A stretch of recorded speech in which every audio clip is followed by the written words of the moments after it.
우리가 이렇게 책을 보고 경을 읽고 독송을 하고 하는 것들도 우리가 살아가면서 알게 모르게 지은 죄가 있고 또 알게 모르게 지은 업이 있단 말이에요. 그래서 그 업을 우리가 연불로서 기도로서 수행으로서 또 이렇게 참여하고 또 올바른 지혜의 길로 하고, 우리 스님들이 그런 것은 있어요.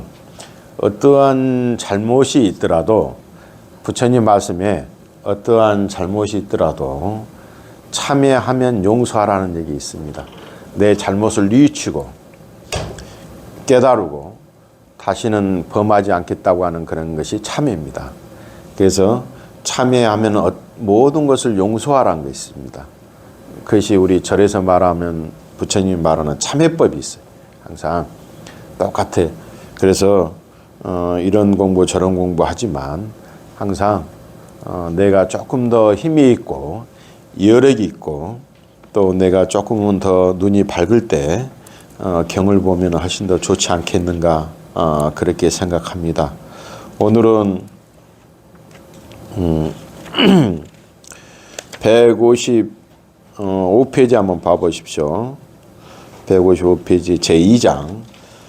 부처님은 크게 하나는 부처님께서 이 땅에 오신 이대한 탄생이 있을 거고, 또 하나는 부처님께서 이 땅에 오신 우리한테 진리의 법을 가리키는 위대한 가르침이 있고, 또 부처님께서 비록 육신의 몸은 버리지만 부처님 법이 영원히 살아있는 법신의 몸으로서 가르치는 위대한 열반이 있습니다.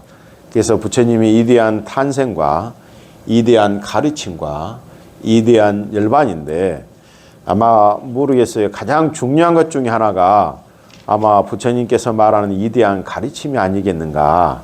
거기에 그 가르침을 위해서 부처님의 법을 위해서 이 땅에 오신 참뜻입니다. 그게. 그래서 한번 오늘은 위대한 가르침 속에서 읽어보도록 하겠습니다. 거기 다음 장에 보면 제1항 모든 것은 변한다. 그 항상한 것은 없다. 거기 있습니다. 함께 읽어보겠습니다. 모든 세상에 태어난 것은 다 죽고마니 목숨이 걸다 해도 반드시 끝이 있네. 성한 것은 반드시 쇠하고 모인 것은 반드시 헤어지네. 젊음은 오래가지 못하고 건강한 몸에 병이 드니 목숨은 죽음이 삼켜버려서 항상 있는 법은 하나도 없네. 모든 왕은 멋대로 하고 서슬푸른 세력이 견줄 만한 것이 없지만 온갖 건 무상하여 변해가니 목숨도 그러하니라.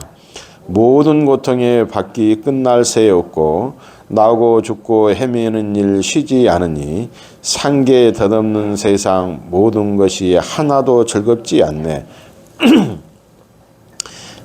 대반열반경에 나오는 내용입니다. 이제 상계는 욕계, 색계, 무색계라 하는데, 거기에 이 세상의 상계 모든 것도 이 육신을 갖고 있는 것은 하나도 즐겁지 않는다는 얘기는 뭐냐면, 윤회에, 우리가 생사의 윤회에, 그 생사의 윤회받기 속에서 우리가 존재하는 겁니다. 나중에 보면 부처님께서 생로병사를 얘기할 때 꼭 늙으면 마치 우리가 바퀴가 빠진 수레바퀴처럼, 내지는 우리가 요즘에 기름칠을 안 하면 소리가 삐걱삐걱 나지 않습니까? 인생의 노년기도 마찬가지다. 그런 인생의 노년도 낡고 헤어진 수레바퀴에 부처님께서도 비유합니다. 이게 재행무상입니다. 모든 것은 변화한다. 이 세상에. 무상하다는 얘기가 변화한다는 얘기 했지 않습니까? 이 세상에 항상 하는 것은 없다. 모든 것은 변하고 찰나도 변한다. 그런 뜻입니다. 다음에는 제가 읽어보도록 하겠습니다. 사람의 목숨은 계약할 수 없다. 파사의 왕의 어머니가 90세가 되니 나서 갑자기 중병에 걸렸다. 왕은 약을 써서 차도가 있기를 바랬으나 어머니는 끝내 목숨을 마치고 말았다. 왕과 신하들은 법에 맞게 장례를 치르고 돌아오는 길에 부처님 계신 곳을 지나갔다. 왕은 겉옷과 신발을 벗고 부처님께 나아가 예배했다. 부처님께서는 왕이 자리에 앉자 물으셨다. 왕은 어디서 오시기에 옷차림이 누추하고 안색이 이상하십니까? 무슨 일이 있었습니까? 어머니의 연세가 90이 넘었는데 근래에 중병이 걸려 갑자기 돌아가셨습니다. 그래서 장례를 치르고 막 돌아오는 길에 세존을 배웠던 것입니다. 부처님께서 왕에게 말씀하셨다. 옛날부터 지금까지 매우 두려운 것이 4가지 있습니다. 태어나고 늙어 쇠하며 병들어 몸에 광택이 없어지고 죽으면 가족과 이별하는 것, 이 4가지를 말하는 것입니다. 예, 생로병사를 얘기하는 겁니다. 사람의 목숨을 기약할 수 없고 만물은 덧없이 오래 보존하기 어렵습니다. 하루하루가 지나가는 것처럼 사람의 목숨도 그와 같아서 마치 5 강물이 밤낮으로 쉬지 않고 흐르는 것처럼 사람의 목숨이 빠르기도 그와 같습니다. 복구 비유경에 나오는 내용입니다. 거기에 이 세상은 생로병사, 그것이 가장 두렵다, 그런 얘기입니다. 우리가 살아가면서 세상에는 죽지 않는 것이 없다. 세상에는 항상하고 견고한 것은 없다. 그런데도 사람들이 생사를 좋아하면서 세상 벗어나는 도를 구하지 않는 것은 모두 어리석음 때문이다. 부모도 반드시 이별에 근심과 통곡으로 사무치는데도 사람들은 서로 더욱 사랑하고 아끼며 그리워하고 슬퍼한다. 세상에서는 태어나서 죽지 않는 것은 없으니 태어난 것은 모두 반드시 죽고 죽은 것은 다시 태어나 서로 근심하고 통곡하기를 되풀이에 쉴 새가 없다. 수미산도 무너지고 천상세계의 모든 천신도 죽고 왕 또한 죽으며 가난한 사람, 부유한 사람, 인간부터 축생에 이르기까지 태어나서 죽지 않는 것은 없다라고 했다. 붓다가 앞으로 3달 후에 완전한 열반에 드는 것을 이상하게 여기지 마라. 붓다가 떠난다 해도 가르침과 계율을 지켜야 하고 붓다가 세상에 있다 해도 가르침과 계율을 지켜야 한다. 세상 벗어나는 도로 나아가 힘써 정득해서 다시는 생사를 되풀이하지 않아 근심과 통곡이 없어야 한다. 불반리옹경에서 나오는 내용입니다. 존재하는 것은 언젠간 사라진다. 읽어보도록 하겠습니다. 어떤 두 왕이 전쟁에 일으켜 많은 백성을 헤매고 밤낮으로 음모를 계속 꾸몄다. 그때 파사의 왕은 두 왕이 생사를 끝없이 되풀이해 구제하기 어려운 것을 보고 생사에서 해탈시키기 위해 부처님 초소에 나아가 예배한 뒤에 말씀드렸다. 여러께서는 더 없는 법왕이시라 항상 고통과 재난에 허덕인 중생을 관찰하여 구호하시고 서로 투쟁하는 자를 화해하게 하십니다. 두 왕이 항상 싸우기를 일삼아 화해할 줄 모르고 많은 백성만 살해하니 이제 여러께서 저 두 왕을 화해시켜 서로 싸우지 않게 하시옵소서. 부처님께서는 곧 허락하시어 녹야원으로 가셨다. 그때가 바로 두 왕의 제각기 군사를 결합시켜 전투를 시작할 무렵이었는데 그 가운데 한 왕이 겁을 먹고 물러나서는 부처님께로 갔다. 곧 앞에 나가 엎드려 예배하고 한쪽으로 물러나 앉았다. 부처님께서는 그 왕을 위해 무상계를 말씀해 주셨다. 같이 읽어보도록 하겠습니다. 높은 것도 언젠간 떨어지고 존재하는 것도 언젠가는 없어지며 태어나는 것도 언젠가는 죽고 모인 것도 마침내 흩어진다. 예. 왕은 부처님의 이 개송을 듣고 나서 곧 마음이 열리고 뜻을 이해 수다원가를 얻었다. 다음에 두 번째 같이 읽어보도록 하겠습니다. 모든 것은 꿈과 같으니 얽매이지 말라. 모든 유의법은 꿈, 헛개비, 물거품, 그림자 있을 번개 같으니 이렇게 관찰할지니다. 예, 금강경에 나오는 얘기입니다. 여기서 우리가 무유법, 유유법 그럽니다. 그냥 읽으만 돼도 되는데 그냥 무유법은 이 세상의 모든 그 물질적인 것, 형상이 있는 것을 얘기하는 무유법, 그것을 얘기하는 겁니다. 거기에 또한 정신적인 것도 마찬가지고, 모든 것은 무상하고 변한다. 그 밑에 얘기하겠습니다. 없을 무자 항상 상자. 이 세상은 항상 하는 것이 없다는 그런 뜻입니다. 만물을 이루는 6가지 원소인 지수, 화풍, 허공, 의식의 요소를 바로 육계라고 한다. 지수, 화풍, 허공, 의식의 요소는 무상한 것이고 변하고 파괴되며 견고함이 없고 굳이 모양이 없는 것이다. 만일 무상한 것이라면 그것은 곧 괴로운 것이고 만일 그것이 괴로운 것이라면 곧 나라고 하는 것도 없는 것이다. 이렇게 아는 것을 곧 육계를 아는 것이라고 한다. 보살은 이와 같은 법을 듣고 나서는 받아지니며 닦고 배워서 자세히 분별한 뒤에 곧 5 무더기를 알아야 한다. 이른바 생멸, 변화하는 모든 것을 구성하는 5 요소인 물질, 느낌, 인식, 심리현상, 의식 등이다. 이게 5가지가 우리가 말하면 수상행식이라고 합니다. 색순양행식. 그것이 아까 5가지 요소입니다. 물질은 마치 작은 물방울과 같아 곧 나도 없어지는 것이어서 오래 머물지는 못하고, 느낌은 마치 물거품과 같아 곧 나고 없어지는 것이어서 오래 머물지를 못한다. 인식은 마치 아지랭이와 같아 곧 나고 없어지는 것이어서 오래 머물지를 못하고, 심리현상은 마치 파초와 같아 곧 나고 없어지는 것이어서 오래 머물지 못하며, 의식은 마치 헛개비와 같아 곧 나고 없어지는 것이어서 오래 머물지를 못한다. 이렇게 아는 것을 5 무더기를 아는 것이라고 말한다. 대보적경. 그러니까 여기서는 그 우리가 아까 이대한 가르침은 이렇게 각형을 짤막짤막하게 여기다 수록을 해 놓은 겁니다. 전부. 그래서 거기에 각각의 그 부처님께서 말씀하시는 그런 내용, 무상에 대해서 지금 계속 얘기한 겁니다. 거기에. 그 다음에 내용은 같은 내용인데 쭉 한번 읽어보시고 그 내용들 방금 얘기하는 거 제 169페이지 한번 봐보십시오.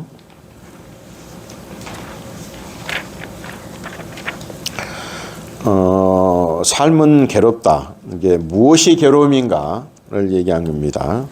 비구들이요, 그러면 무엇이 괴롭습니까? 괴로움입니까? 태어남도 괴로움이요, 늙음도 괴로움이요, 병듦도 괴로움이요, 죽음도 괴로움입니다.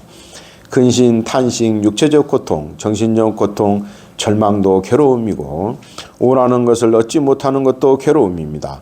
요컨대 취착하는 5 무더기가 그 자체가 괴로움입니다. 비구들이요, 그러면 어떤 것이 태어남입니까? 이런저런 중생의 무리로부터 이런저런 중생의 태어남, 일어남, 5 무더기에 나타남, 감각 장소를 획득함을 일러 태어남이라 합니다. 비구들이요, 그러면 어떤 것이 늙음입니까? 이런저런 중생의 무리 가운데 이런저런 중생의 늙음, 노쇠함, 부서진 치아, 백발, 주름진 피부, 수명의 감소, 감각기관의 허약함을 이뤄 늙음이라 합니다. 비구들이여, 그러면 어떤 것이 죽음입니까? 이런저런 중생의 무리로부터 이런저런 중생의 종말 제거됨, 부서짐, 사라짐, 죽음, 그리고 5 무더기의 부서짐, 시체를 안치함, 생명 기능의 끊어짐을 일러 죽음이라 합니다. 비구들이여, 그러면 어떤 것이 근심입니까? 이런저런 불행을 만나고 이런저런 괴로운 현상에 맞닿은 사람의 근심, 내면의 근심, 내면의 슬픔을 일러 근심이라 합니다. 비구들이여, 그러면 어떤 것이 탄식입니까? 이런저런 불행을 만나고 이런저런 괴로운 법에 맞닿은 사람의 한탄, 비탄을 일러 탄식이라 합니다. 비구들이여, 그러면 어떤 것이 육체적 고통입니까? 몸의 고통, 몸의 불편함, 몸에 맞닿아 생긴 고통스럽고 불편한 느낌을 일러 육체적 고통이라 합니다. 비구들이여, 그러면 어떤 것이 정신적인 고통입니까? 정신적인 불편함, 마음에 맞닿아 생긴 고통스럽고 불편한 느낌을 일러 정신적인 고통이라 합니다. 비구들이여, 그러면 어떤 것이 절망입니까? 이런저런 불행을 만나고 이런저런 괴로움의 법을 맞닿는 사람의 실망을 일러 절망이라 합니다. 비구들이여, 그러면 어떤 것이 원하는 것을 얻지 못하는 괴로움입니까? 태어나고 늙고 병들고 죽기 마련인 중생에게 이런 바람이 일어납니다. 오, 참으로 우리에게 태어나고 늙고 병들고 죽는 법이 있지 않기를, 참으로 그 태어남, 늙음, 병듦, 죽음이 우리에게 돌아오지 않기를 이라고. 그러나 이것은 원한다고 해서 얻을 것이 아닙니다. 원하는 것을 얻지 못하는 이것도 괴로움입니다. 근심, 탄심, 육체적인 고통, 정신적인 고통, 절망을 하기 마련인 중생인 이런 바람이 일어납니다. 오, 참으로 우리에게 근심, 탄심, 육체적인 고통, 정신적인 고통, 절망하는 법이 있지 않기를, 참으로 근심, 탄심, 육체적인 고통, 정신적인 고통, 절망이 우리에게 오지 않기를 이라고. 그러나 이것은 원한다고 해서 얻는 것이 아닙니다. 원하는 것을 얻지 못하는 이것도 역시 괴로움입니다. 비구들이여, 그러면 요컨대 추착하는 다섯 무더기 자체가 괴로움이라고 인하는 것은 어떤 것입니까? 그것은 추착하는 물질 무더기, 추착하는 느낌의 무더기, 추착하는 인식의 무더기, 추착하는 심리 현상들, 무더기, 추착하는 의식의 무더기입니다. 비구들이여, 요컨대 이 추착하는 다섯 무더기 자체가 괴로움입니다. 비구들이여, 이를 일러 고성제라고 합니다. 디가 니까야, 이제 니까야는 부처님의 최초로 설하신 경전의 아한경을 산스크리트로 얘기하면, 범어로 얘기하면 니까라라고 합니다. 니까야. 그래서 니까야 속에 이제 그 괴로움과 집착화, 그 다음에 어떤 것이 늙음이고 어떤 것이 절망이고 어떤 것이 정신적인 고통이고, 그런 내용들을 부처님께서 소상히 그 말씀하십니다. 계속 이제 다음 구절들은 이제 니까야에서 나오는 구절들을 얘기합니다. 한번 들어보십시오. 괴로움의 세 가지 종류. 도반 사리불이요. 우리가 그 아까 반야신경 할 때 사리불 나오지 않습니까? 그 사리불이 사리입니다. 도반 사리불이요. 괴로움이라고 늘 합니다. 도반이요, 도대체 어떤 것이 괴로움입니까? 도반이요, 세 가지 괴로움 성질이 있습니다. 그것은 고통스러운 괴로움의 성질, 형성된 괴로움의 성질, 변화 때문에 생기는 괴로움의 성질입니다. 도반이요, 이 세 가지 괴로움의 성질이 있습니다. 이제 이렇게 말하면 대단히 어렵지 않습니까? 어려워도 계속 읽어버리십시오. 그냥 너무 많이 알아가지 말고 그냥 하다 보면 또 압니다. 그냥 이런 뜻이 있구나, 그렇게 한번 하십시오. 이렇게 늙음에 대한 암바필라 비구니의 개송, 거기 개송이 긴데 한번 같이 읽어보도록 하겠습니다. 꿀벌 색깔처럼 검고 끝이 곱슬거리던 내 머리카락은 나이가 드니 거친 삼처럼 되었구나. 진리를 설하는 분이 말씀한 진리는 변하지 않는다. 꽃으로 가득한 한기를 머금은 비구니 같았으니 나이가 드니 짐승 털처럼 역겨운 냄새가 나는구나. 진리를 설하는 분이 말씀한 진리는 변하지 않는다. 정성스럽게 다듬고 화려하게 만들어 잘 가꾼 동산처럼 우거졌으나 나이가 드니 가늘어지고 여기저기 벗겨졌구나. 진리를 선하신 분이 말씀한 진리는 변하지 않는다. 금붙이로 장식하여 화려하게 닦아내렸으나 나이가 드니 대머리가 되어가는구나. 진리를 설하신 분이 말씀한 진리는 변하지 않는다. 마치 화가가 잘 그리는 곡선처럼 내 눈썹은 아름다웠으나 나이가 드니 축 처지는구나. 진리를 설하는 분이 말씀한 진리는 변하지 않는다. 내 눈은 보석처럼 빛났으나 나이가 드니 더 이상 빛나지 않는구나. 진리를 설하는 분이 말씀한 진리는 변하지 않는다. 때 유연한 봉우리처럼 화려했던 내 코는 나이가 드니 마치 긴 고추 같구나. 진리를 설하는 분이 말씀한 진리는 변하지 않는다. 잘 만들어진 팔찌 같은 내 귀는 한타에 빛났으나 나이가 드니 오므라드는구나. 진리를 설하는 분이 말씀한 진리는 변하지 않는다. 갓 돋아난 팥초잎 색깔처럼 내 치아는 빛났으나 나이가 드니 누렇게 부서지는구나. 진리를 설하는 분이 말씀한 진리는 변하지 않는다. 깊은 숲속에 뻐꾸기가 우거진 나무 사이를 날아가듯 내 음성은 달콤했으나 나이가 드니 갈라지는구나. 진리를 설하는 분이 말씀한 진리는 변하지 않는다. 잘 갈고 닦은 소라 고동처럼 내 목은 빛났으나 나이가 드니 구부정해지는구나. 진리를 설하는 분이 말씀한 진리는 변하지 않는다. 둥근 빗장처럼 내 팔은 빛났으나 나이가 드니 빨리 나무처럼 말라버리는구나. 진리를 설하는 분이 말씀한 진리는 변하지 않는다. 장식하던 내 손은 나이가 드니 양파 줄기 같구나. 진리를 설하는 분이 말씀한 진리는 변하지 않는다. 솟아올랐고 둥글고 단단하고 높았던 내 가슴은 빛났으나 나이가 드니 빈 물자루처럼 늘어지는구나. 진리를 설하는 분이 말씀한 진리는 변하지 않는다. 잘 다듬어진 황금 장판처럼 내 몸은 빛났으나 지금은 주름으로 덮였구나. 진리를 설하는 분이 말씀한 진리는 변하지 않는다. 마치 코끼리 코처럼 부드러운 곡선을 가진 내 다리는 빛났으나 나이가 드니 대나무 매듭처럼 되었구나. 진리를 설하는 분이 말씀한 진리는 변하지 않는다. 황금 팔찌로 장식한 내 발목은 빛났으나 나이가 드니 참깨 줄기처럼 되었구나. 진리를 설하는 분이 말씀한 진리는 변하지 않는다. 마치 부드러운 솜을 넣은 것처럼 내 발은 빛났으나 나이가 드니 주름이 지고 갈라지는구나. 진리를 설하는 분이 말씀한 진리는 변하지 않는다. 지금 이와 같은 물질 무더기는 해반죽이 모두 벗겨진 집과 같다. 진리를 설하는 분이 말씀한 진리는 변하지 않는다. 네, 장로 니게에 나오는 개송입니다.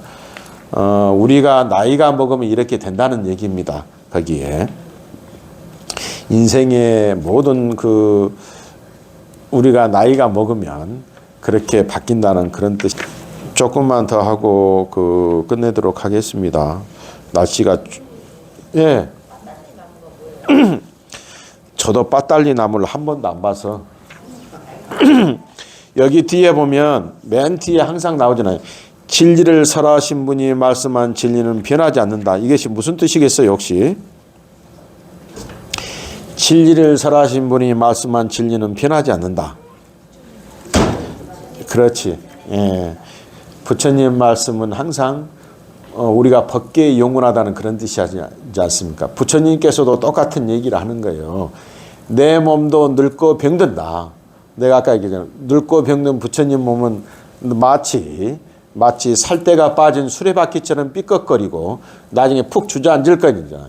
그러나 내가 살아남은 그 법의 법성은 변함이 없다. 그런 뜻이라고 얘기하는 겁니다. 거기에. 그 다음에 이제 뒤에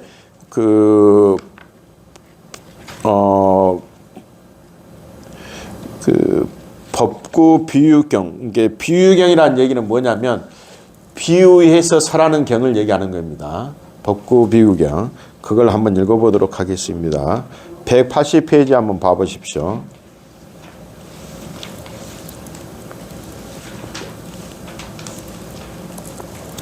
가장 큰 괴로움에 대한 비유. 내가 읽어볼게. 들어보십시오. 먼 옛날 5가지의 신통을 가진 정진역이라는 이름의 스님이 있었다. 스님은 항상 산속의 나무 밑에 앉아 고요히 돌을 닦았다.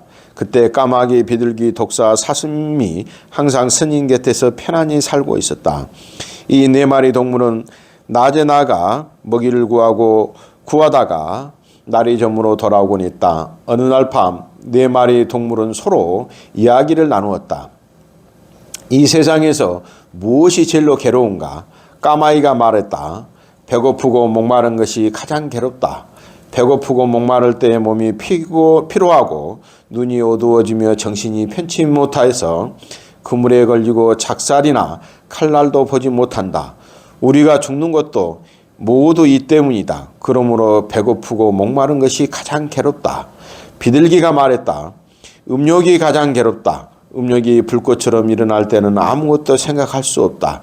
몸이 위태롭게 하고 목숨을 잃는 것은 모두 그 때문이다. 독사가 말했다. 성내는 것이 가장 괴롭다. 독한 마음이 한번 일어나면 친근하거나 서운함을 가리지 않고 남을 죽이기도 하고 또 스스로 죽이기도 한다. 사슴이 말했다. 놀라움과 두려움이 가장 괴롭다. 숲속에서 놀면서도 항상 사냥꾼이나 늑대나 이리들에게 습격당할까 봐 걱정하고 두려워한다. 어디서 작은 소리라도 들리면 곧 내닫다가 구덩이에 빠지기도 하고 언덕에서 떨어지기도 하며 어미와 새끼가 서로 헤어져 애를 태우고 슬퍼하기도 한다. 그러므로 놀라움과 두려움이 가장 괴롭다. 정진역 스님이 그 말을 듣고 동물에게 말했다. 너희가 논하는 것은 하찮은 것이다. 괴로움의 근본을 깊이 사유하지 못한 말이다. 이 세상에 괴로움으로 몸보다 더한 괴로움은 없다. 이 몸이 괴로움을 담고 있는 그릇으로서 근심과 두려움이 한량이 없다. 그러므로 나는 속세를 버리고 도를 닦되 잡념을 없애고 생각을 끊어 이 몸을 탐하지 않고 괴로움의 근원을 끊으려고 오직 열반에 뜻을 두는 것이다. 열반에 도는 아주 적정해서 항상 형상이 없는 것이니 근심과 걱정이 영원히 끝나야 비로소 큰 안락을 얻는다. 4마리의 동물은 이 말을 듣고 마음이 콘 열렸다. 여기서 이제 각각의 뭐가 가장 두렵고 무섭냐 그런 뜻이지 않습니까? 그래서 맨 마지막에 정진역 스님이 말씀하시기를 괴로움의 근본을 우리가 말하면 우리 사람도 똑같습니다. 탐심, 진심, 치심을 그런 탐진치 삼독을 끊어야지 우리가 말 그대로 열반으로 가는 우리가 지혜의 길로 가는 첫걸음이라고 얘기하는 것처럼 여기도 마찬가지입니다. 그런 괴로움의 근본을 끊어야지 나중에 적정하다. 적정, 열반, 열반 적정 그러지 않습니까? 그런 적정하고 그런 편안한 그런 마음으로 다가선다. 그런 얘기입니다. 중생이 고통을 받는 이유, 내가 그대들에게 말한 이 세상은 5가지 악으로 가득 차 있고 고통과 괴로움을 받는다. 이로 인해 5가지 고통과 5 불길이 서로 원인이 되어 생긴다. 오직 온갖 악한 짓들만을 저지르고 착한 일을 행하지 않으니 자연이 모두 사막도에 떨어진다. 이제 사막도는 지옥 악의 축생을 사막도라 합니다. 거기에 혹은 지금 세상에서 먼저 재앙을 당하고 병에 걸려서 죽고 싶어도 죽지 못하고 살려고 해도 그럴 수 없으니 그래도 자신이 지은 죄악과 가보를 대중이 포게 된다. 그러다가 죽으면 업에 따라 사막도에 떨어져 한량없는 고통 속에서 스스로 자신을 불태운다. 이것은 오랜 세월 계속되어 온난의 결박을 만드니 처음에는 작고 미세한 것이어서 시작하여 나중에는 크나큰 악을 이룬다. 이 모두가 재물과 애욕을 탐하는 마음을 버리지 못해 보시와 은혜를 베풀지 않았기 때문이고 어리석음과 욕망을 쫓아 마음으로 생겨나는 것마다 번뇌에 묶여 풀려나지 못하기 때문이다. 또한 자신의 이익만 추구해 남과 다투고 반성하지 않았기 때문에 혹 부귀영화를 누리는 때가 있더라도 자신의 쾌락을 즐길 뿐 절제할 줄 모르고 착한 일을 하지 않으므로 그 위세는 얼마 가지 않아서 소멸된다.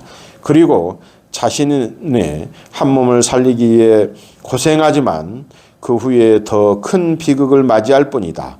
하늘의 도는 바르고 곧아서 미치지 않는 것이 없다.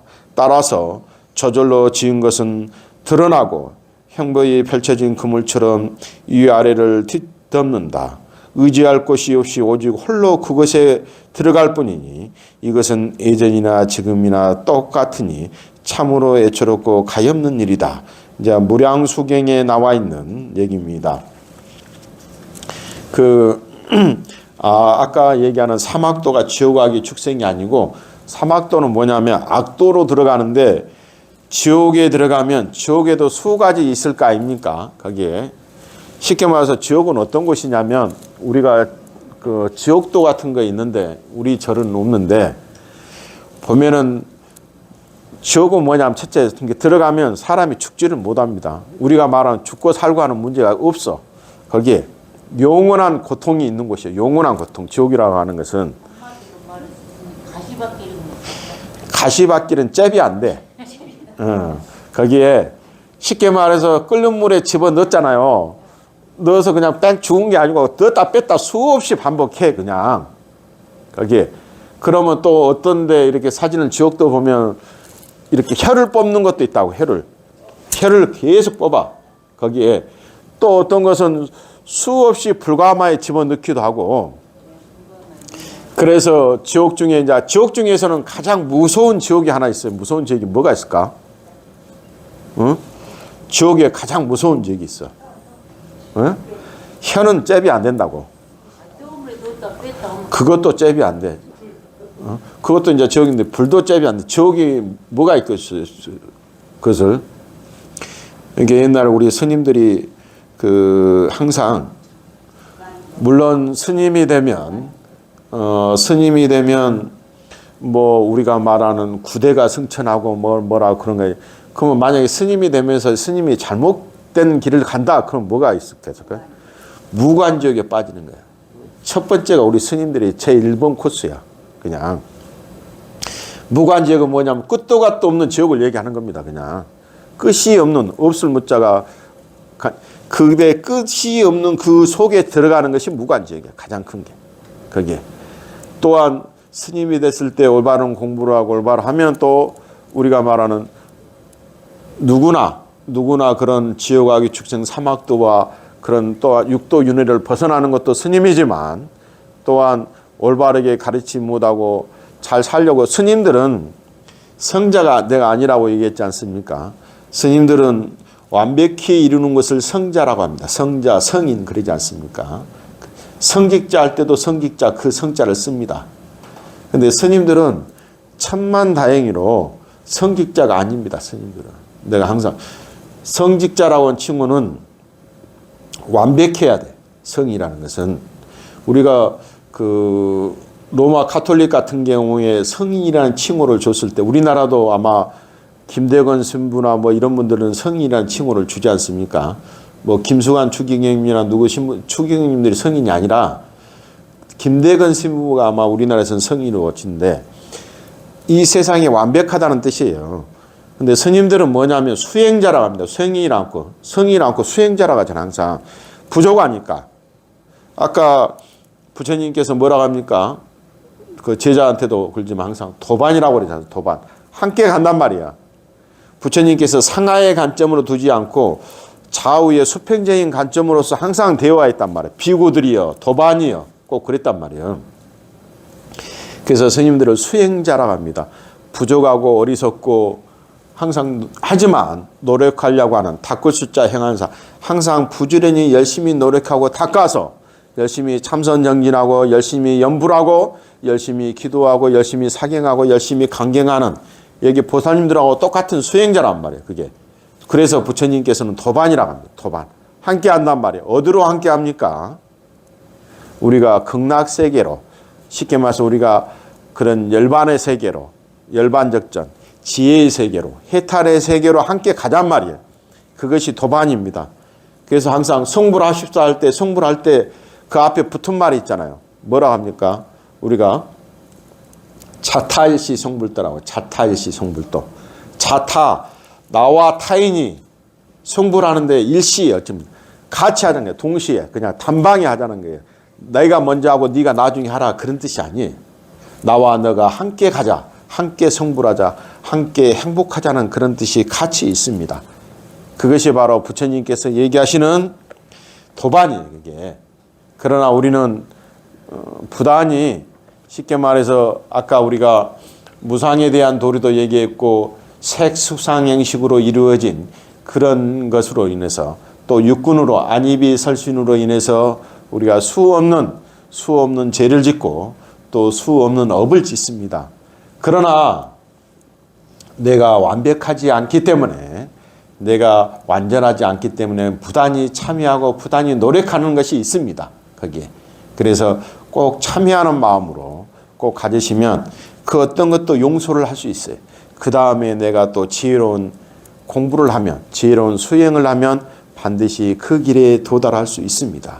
그래서 항상 내가 앉으나 서나 가나 내 마음속에 똘똘 내가 간선보살을 뭉치든 내가 아미타불에 뭉치든 내가 지장보살, 보현보살, 문수보살이 뭉치든 상관없습니다.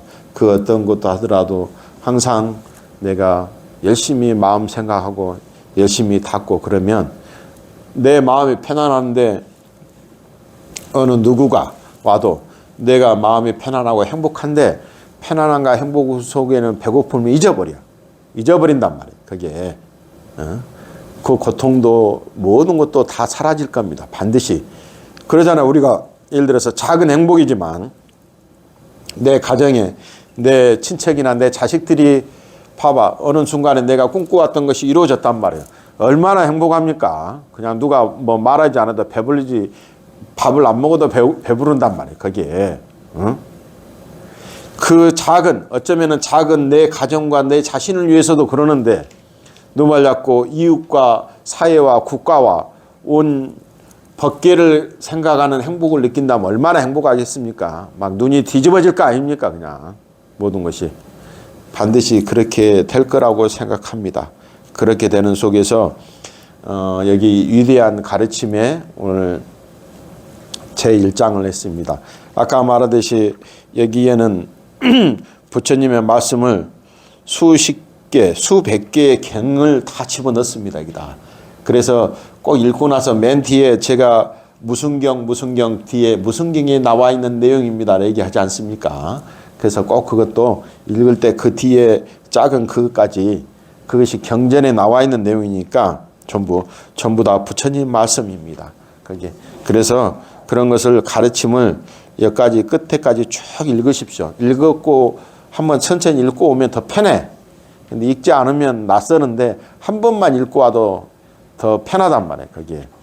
그리고 10분만 먼저 와서 앉아서 한 번만 오늘 스님이 어디서부터 하더라 하고 보면은 더 편하단 말이에요. 그게. 그래서 꼭 그것이 그렇게 한 번씩 읽고 오늘 읽었던 것도 오늘 했던 것도 읽으시기 바랍니다. 다음은 184페이지 제3항 나와 내 것이 없다라고 하는 그 인연에 대한 것들을 얘기하도록 하겠습니다.